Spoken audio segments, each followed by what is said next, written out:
Hi everyone, welcome back to the channel. Another short GBA video. Had some requests for this. You've got yourself a beautiful RetroSix GBA shell, a FunnyPlaying IPS kit. The question being asked regularly is, how do I get the FunnyPlaying screen to sit nicely, straight, square, and everything else in the RetroSix shell? Fairly easily. One thing you won't be doing is using the gasket supplied by FunnyPlaying. This is designed to fit their shells. They don't fit anything else. If you want to use this in anything else, you need to cut it into strips. But for these shells, I like to use the thinner 3M sticky back tape, double-sided tape, whatever you want to call it, that comes. This is the center part of a lens, so basically the bit that gets taken out of the middle. I keep these, they're super handy, this being one of the reasons. Keep this nice and short, hopefully. Cut yourself a strip for the bottom.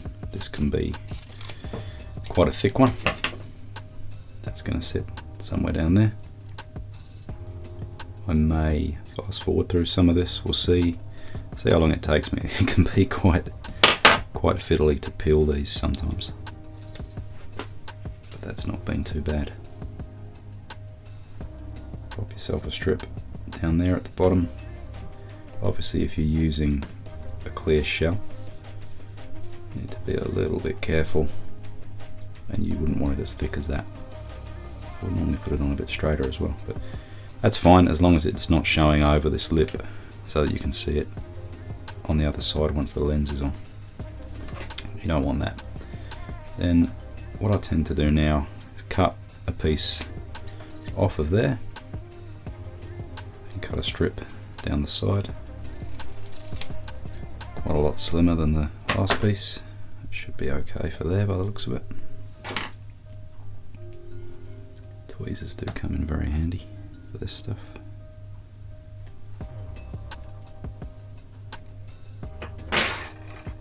Drop this in down the side. Again, I am doing this a lot quicker than I normally do, for the sake of keeping these videos short and sweet. Then if you can, cut yourself a super thin strip to go down the right hand side. The top I wouldn't even try to do. You can try, sometimes it works, but the thinner you cut this stuff, it just kind of doesn't really work too well. It just gets stuck in the scissors or the knife. Doesn't work properly, doesn't strip properly, all that sort of thing. Get yourself a little sticky strip down there. Again, the tweezers come in handy, especially for the thin stuff.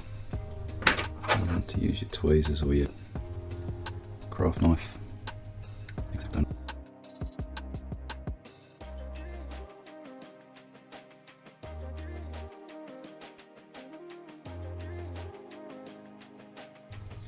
So these are basically going to hold the screen down in a permanent fashion.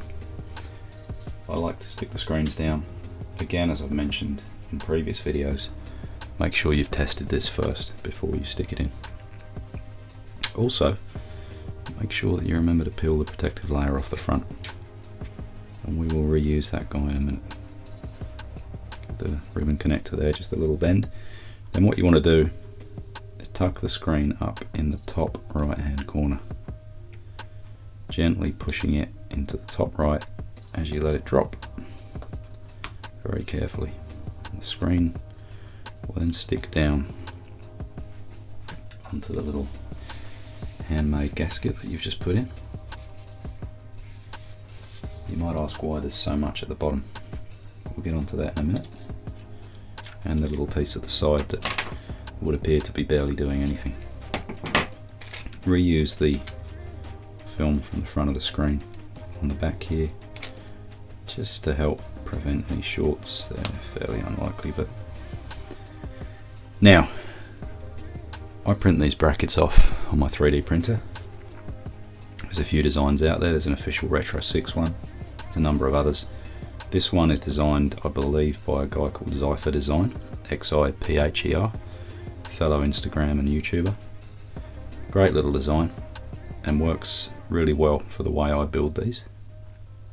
If this is a clear shell, I actually cut the legs off the bottom, because what I use this bracket for, effectively, stick it down there and actually stick it to the 3M tape. Your alternative is to use the little bit of padding that comes with the screen. I don't use these, I don't really like them, and as I've said before, I like to permanently install the screens. Like I started saying a minute ago, if it's a clear shell, you can cut the legs off here so that they don't show. Now I feel that this gives a little bit of extra adhesion and a little bit of extra support for the screen to save it from being able to fall out. The only reason being, it's not easy to get a full gasket on these shells, because the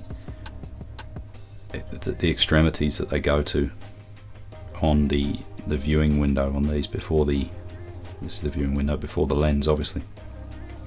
RetroSix's mould is cut all the way back so you can actually see the edge of the LCD panel there. So there's very, very little holding it on that side, but I feel the bracket gives it that added support, again in the same way that this would if you choose to use that. That's it guys, it's as easy as that. You'll then find that from here out, if you're using, as I've mentioned in a previous video, FunnyPlaying lenses, you can simply check for dust and install your lens, and this will be perfectly square on that image once the Game Boy is finished. If you're using any other IPS GBA lenses, I would wait until you're finished and so that you can actually turn the image on and square up the lens as you install it. There we go. I hope that's helped a few of you. Certainly had a lot of requests for that one. Take it easy guys, I'll see you in the next one.